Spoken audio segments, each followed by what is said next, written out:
बिस्मिल्लाहिर्रहमानिर्रहीम। अस्सलाम वालेकुम स्टूडेंट्स।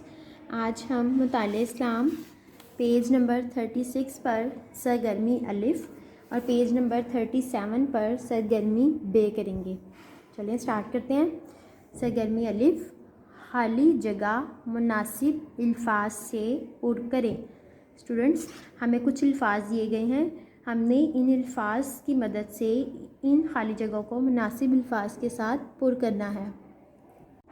नंबर 1, अल्लाह ताला ने वालिदैन की डैश करने का हुक्म दिया है। इज़्ज़त, मदद। स्टूडेंट्स, अल्लाह ताला ने वालिदैन की इज़्ज़त करने का हुक्म दिया है, तो हम यहाँ पे लिखेंगे इज़्ज़त।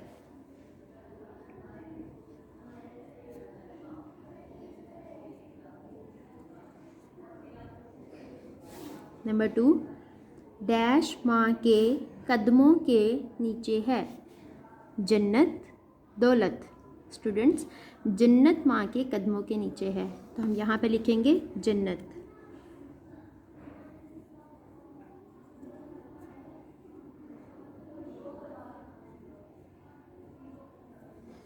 नंबर 3, वालिदैन के साथ डैश आवाज़ में बात करें। ऊंची, धीमी। स्टूडेंट्स, वालिदैन के साथ हमें हमेशा धीमी आवाज़ में बात करनी चाहिए, तो हम यहाँ पर लिखेंगे धीमी।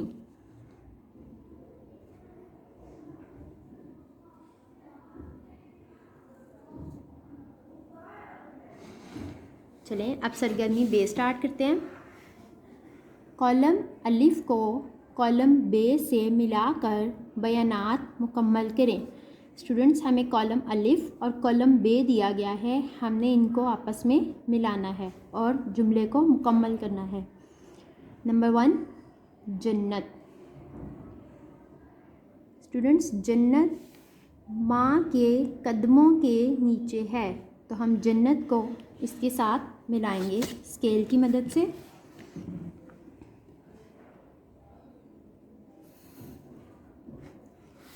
नेक्स्ट, वालिदैन के साथ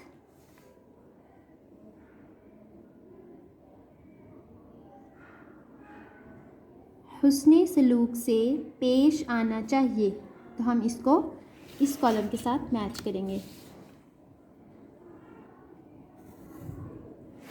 नेक्स्ट, हमेशा उस्तादों का अदब व एहतराम करना चाहिए, तो हम इसको इसके साथ मिलाएंगे।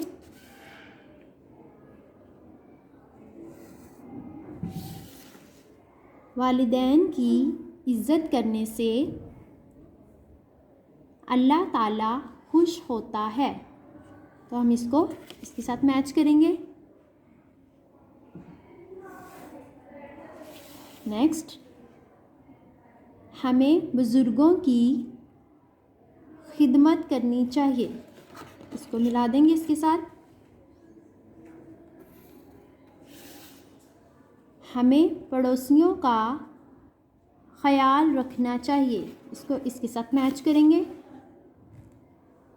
इस तरह से आज के लिए इतना ही स्टूडेंट्स। अल्लाह हाफ़िज़।